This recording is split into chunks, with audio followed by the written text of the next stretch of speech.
잃을 게 많을 사람일수록 많이 내놓는 경향이 있습니다. 그게 이제 어느 정도 선을 넘고 도를 넘으면 협박이나 공갈까지도 갈 수 있어요.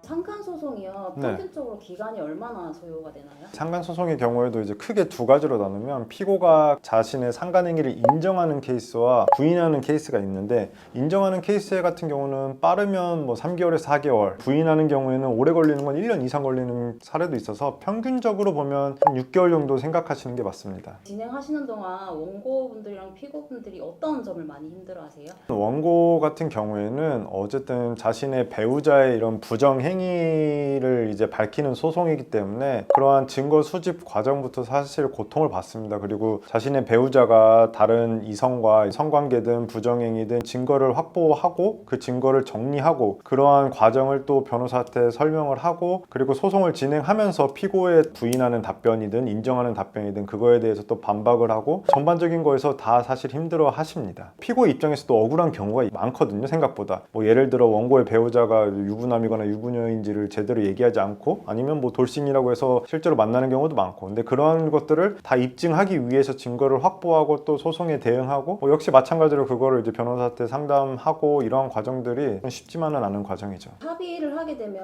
원고와 피고 입장에서 어떤 점이 유리할까요? 우선 가장 유리한 거는 시간과 비용이 절약될 수 있다는 점이에요. 시간은 당연히 소송으로 진행되면 평균 6개월은 예상을 해야 되는데, 그 전에 합의를 하면 빠르게는 뭐 며칠 만에, 뭐 길어도 한 몇 주, 몇 달, 적어도 소송보다는 빨리 끝나는 경우가 많기 때문에, 그리고 이제 소송을 하게 되면 물론 뭐 합의 과정에서도 변호사 비용이 들 수 있지만, 변호사 비용 기본적으로, 그다음에 소송을 할 때 법원에 내야 되는 인지 송달료가 있습니다. 송달이 제대로 안 되면 추가적으로 송달료를 납부해야 될 수도 있고, 또 증거를 확보하는 이제 녹음 파일이 있더라도 그걸 법원에 제출하기 위해서는 속기사 사무실에 이제 녹취록을 작성을 맡겨야 되는 등 추가 비용이 생각보다 꽤 많이 들기 때문에, 그런 시간과 비용 면에서 뭐 절약할 수 있다, 이게 가장 큰 유리한 점이라고 할 수 있죠. 또 원고 입장에서는 최대한 유리하게 합의를 끌어내려면 어떤 전략이 있을까요? 잃을 게 많을 사람일수록 많이 내놓는 경향이 있습니다. 그래서 유리하게 합의를 이끌어간다는 게 결국에는 원고 입장에서는 합의금을 많이 받는 건데, 그게 이제 어느 정도 선을 넘고 도를 넘으면 협박이나 공갈까지도 갈 수 있어요. 너 나한테 얼마 이상 안 주면 너네 집에 알리거나 너네 직장에 알리거나 뭐 어디에 퍼뜨리겠다, 아니면 방송을 하겠다, 뭐 이런 식으로 선을 넘는 경우에는 처벌까지 갈 수 있는 범죄 행위가 되기 때문에, 다만 이런 점을 적절히 활용을 하는 것이 사실은 유리하게 이끌어갈 수 있고, 그게 아니더라도 진심으로 내가 너로 인해서 얼마나 힘들었고 이렇게 했다, 다만 이제 나는 소송까지 갈 생각이 없다, 얼마 이상만 딱 주면 끝나겠다 라고 해서 딱 그 피고가 그 금액이 이제 합당하다 생각하는 경우에는 원고 입장에서 소송으로 가는 경우보다 조금 덜 받는다는 생각이 들 수가 있지만, 기타 시간 비용 등을 아낀다는 입장에서 조속히 끝낸다는 점에서 그렇게 유리하게 합의를 끌어내는 방법도 있습니다. 상대방의 약점 아닌 약점을 좀 건드려서 최대한 합의금을 많이 받아내든지, 아니면 합의금이 많이 받는 게 내가 원하는 합의 조건이 아니다 싶으면 그 원하는 조건을 솔직하게 말하고, 대신 이제 피고 입장에서 합의금을 덜 준다는 느낌을 줌으로써 좀 유리하게 합의를 이끌어갈 수 있어요. 상간자 입장에서는 최대한 조용히 합의하는 노하우 같은 게 있을까요? 최대한 쉽게 합의하는 방법은 결국에는 이제 상대방에게 내가 금전적인 거나 아니면 다른 부가 조건을 원하는 거에 맞춰서, 예를 들어 내가 만약 최대한 빨리 어느 정도 금액을 마련해서 주겠다, 아니면 절대 만나지 않겠다, 만약 앞으로 만나면 위약금이나 위약벌을 되게 많이 주겠다 함으로써 좀 최대한 조용히 끝내는 노하우 아닌 노하우가 있을 수 있어요.